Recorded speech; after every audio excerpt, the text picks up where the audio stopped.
Hello ladies and gentlemen, my name is Shanochi and welcome to today's videos. For this video, we are going to test out the new Magus skills called False Orb and Elemental Mastery. Now before we get into this video, I want to give you guys an update recap. The updated version 1.07.95 comes with two new Magus skills. One new Magus set item which is called Dr. Faust, some battle scenes for Magus skills, and two multi-language which included Persians and Indonesians. In addition, I want to shout out to Najins and Heretic from the Heretic community who helped the game developer with the Persians and Indonesian translations. Thank you very much for your hard work and contribution to the game. Really appreciate it. Now, speaking of the community, the Heretic community Discord server just hit over 2,000 Discord members. This is just a huge milestone for the past 3 months ever since we opened the community server. This is literally mind-blowing right now because the community is growing so fast and beyond our expectations. Without your help, we would not be able to reach at this level. In addition, we are planning something really big to celebrate our 2,000 member milestones. More information will come later. So much hype right now. You guys are awesome. Keep rocking hard. That is all for the recap. So let's go ahead and jump into this video. Okay, cool. So let's go ahead and max out False Orb and its mastery, which is called the Icefall. Let's see, 18. That's how much damage is this? 461 to 464. It freezes for 3 seconds. Not bad. So let's see. Oh, this one worked like the eruption passive for fireball. Interesting. About this house, so 18. 8 shards, and 8 shard does like 115, 119.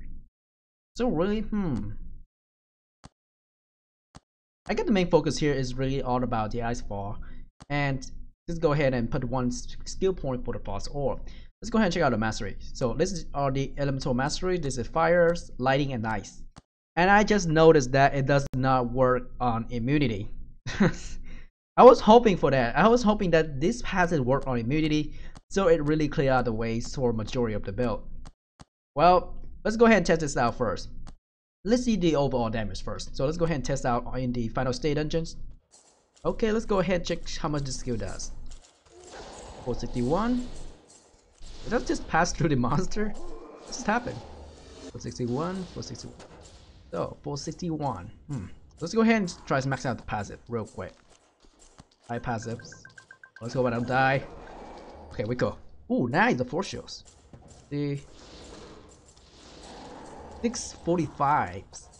So it really increases damage. Not bad. So it reduced the monster ice resistance. 645. Okay, it's not bad. And I cannot really do anything against the ice immunity monsters. So, oh well. I was hoping that this mastery really increased the overall mechanics against immunity, but I guess not.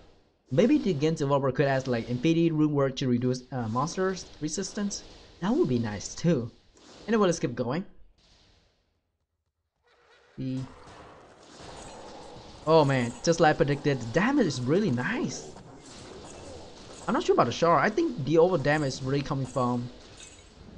Oh, it can crit? I just saw 1291 something. Or maybe just that the monster is like weak against ice damage. Nothing. Okay. Yeah, we really need some additional effects against this town monster. So let's go ahead and go back to town. Okay, so I'm back. And as far as we know that the elemental mastery does not work against immunity, even though it says in the descriptions. So we are going back to the classic hybrid between Exorcist and Magus. Now I've been testing multiple different builds for the past few hours, and I think this will be the good one. So let's go ahead and start with Exorcist. So I'm investing in 1.2's maladies and also passive epidemics and contaminations. Now for phlebotomies, I'm only putting 1 point into transfusion. Now, if you notice, I'm going to talk about the gears later on.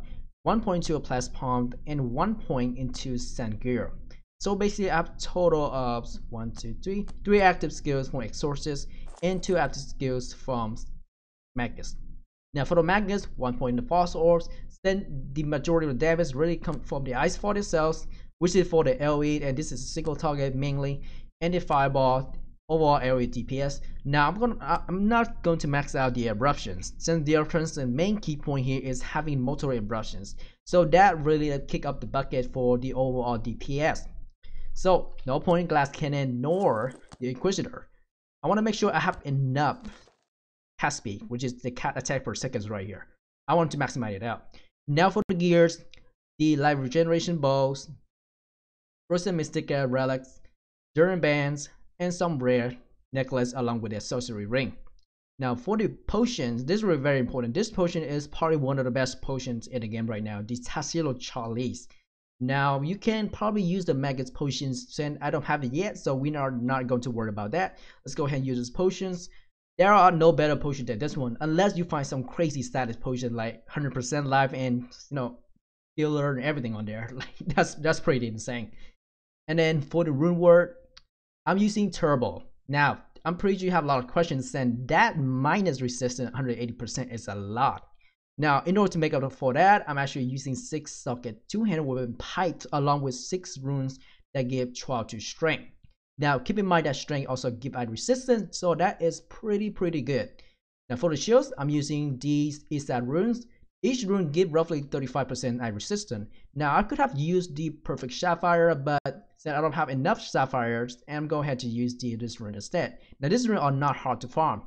The only difficult stuff is the perfect sapphire itself, which is very valuable. Now for the rings, 12 years, give 1 skill to all classes, Crusader, Hunter, Exorcist, Magus, and that additional resistance, which is fire and ice, which is what I need if I were to drop this one. But I'm actually missing ice, so I still need it. And along with these scaled me boots, very nice boot. This is probably one of the best boots in the game right now, since it's offer 2-2R skills. Very nice. And the gloves, DL. Now this glove is pretty decent, but what I'm actually aiming for is the spirits, the attack of damage, life regenerations, and some various status, but mainly the cast speed, which allow me to cast spell even faster, which is very nice. Now for the relics, I'm using a temporary one since I don't have the Automar relic at the moment, and this relic is pretty not bad, I would assume, but it's pretty good as well. It's giving me enough forces to increase my overall forces due to our source of skills. Very nice. 25 spirits extras, giving me more additional damage. And the walk speed, by the way, very important since I need that walk speed. Now onto my mixed attributes, that walk speed 5.6, already loving it. Life regeneration over 100, cooldown reduction 50%, which is very important for this build since the frost orb is based on cooldown reductions. And then magic fine, pretty decent, not bad. But if you don't have the turbo rune word, you can also use all the armor with 6 socket and put some elemental resistant runes on there, and then using 6 socket pipe with Jera rune. Now this is very expensive, so I highly recommend using turbo instead. Then Jera is very expensive. This weapon alone can give you almost like 300% above for magic fine, so it's roughly 60 times equivalent to 360. So 260% magic fine, and if you add it along with all the gears, you probably get more than 40% magic fine, which is pretty nice. As long as you have something to replay that resistance. So let's go ahead and test out this build. So I'll be right back. Okay, so we are in Heretic dungeons. Let's see how good is this bad boy. Oh darn. Oh no. I have a bad feel already. Oh god. Ice. Okay, somebody got freeze. Okay.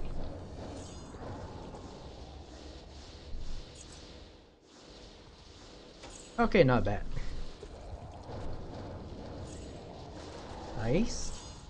So basically start with the ice first, freeze the enemy, and you can basically use the this one is multiplier, excuse me. So Phytotomy, any poison or Phytotomy physical skills as much as you can.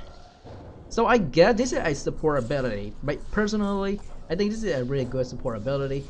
Like I said again, the only downside is the elemental mastery itself. Pestlore. Yeah, we're against ice, so it's not bad. Let's see any boss here. A few boss and such. Okay, let's go ahead and see the damage.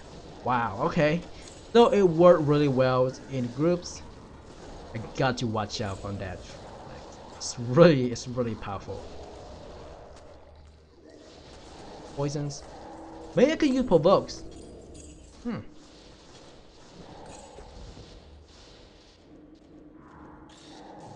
I think provoke would be better, so I need to be right back. Let's go ahead and change our build real quick. 2 hours later. I tested for a few hours. Hopefully I could find something to fit in, but the provoke and the everything does not fit in one place, since I can only say the fires and ice combo is way much better. Do not try provoke with frozen orb and poison combo. It does not work. Trust me, it does not work. So anyway, for this one, I went back to Elemental Crusaders in hoping to use the Elemental Masteries on the AQ reward weapons. Now, if you don't know what's an AQ reward weapon, it's actually an elemental weapons, which is this one. It have fire damage, ice damage, poison damage, and lighting damage. So mainly we can only get is the fire, ice, and lighting. Now I'm hoping to find some accessory with these elements so I can enhance its overall damage, which is pretty good. It's not bad. So now onto the skill points. 1 point for fires, ice, and lighting. I think it's 1 point. I don't remember, but definitely 1 point. Wait a second. Definitely 1 point, since I have a lot of our skills point bonuses. So anyway, for the exorcists, 1 point inquisitors, 1 point turbos, fortifications, max out blast. You're gonna need it because that life regeneration is so good, by the way. 1.2 katas and 1.2 sangir for life regeneration. Not bad. Now for the crusaders, 1.4 two-hand mastery, 1.2 iron skins, wild blows, shield mastery, sword masteries, in one sweeps, and the passive itself, which is the pick and meat and blood brush. Okay, so let's go ahead and test out this build.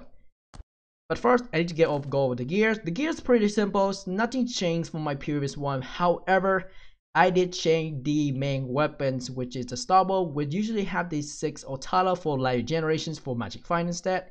So right now I have roughly 425% Magic Find. Now the only main thing here I'm using right now is the platform in order to survive. So hopefully this build gonna turn out pretty good. So let's go ahead and test out the final state dungeon. Let's see how much damage this does. Nope, nothing pro. What fire is that? 100. Okay, I know where this is going now. Ooh, the fire damage is pretty good. Okay, I think this will work well. This definitely gonna work well. A lot of fire, a lot of lightning damage. Cool. Okay. You can pull anything from Binjar. Whoa, whoa, whoa, whoa, that's not good. Okay, I might die here. Ooh, okay, I knew that happened. Okay, I knew that happened. So let's go ahead and go back here. Did you make sure? Blast. Watch out for Thorn. Nope, nope. Nope, nope. Okay, cool. The not bad. That was not bad. Whoa, whoa, whoa. Okay. He's down. That's good. So the overall elemental damage is not that bad. I actually need to find more gear that give elemental damage, like fires, ice, poison, and lighting. Yeah, this one worked really well. I would say this one worked really well. So let's see what kind of gear can we get from here. Hey, there's a right door. Let's get Dex. Nice. Let's go. Okay, not bad. There's good quality gems. Alright fellas, that is all for this video. Thank you very much for watching. If you enjoy watching this type of content, don't forget to drop a like and subscribe. If you're new here to the channel, hit that subscribe button and join the Heretic family. This is ShanochiTV once again, and I will see you all next time. Laters!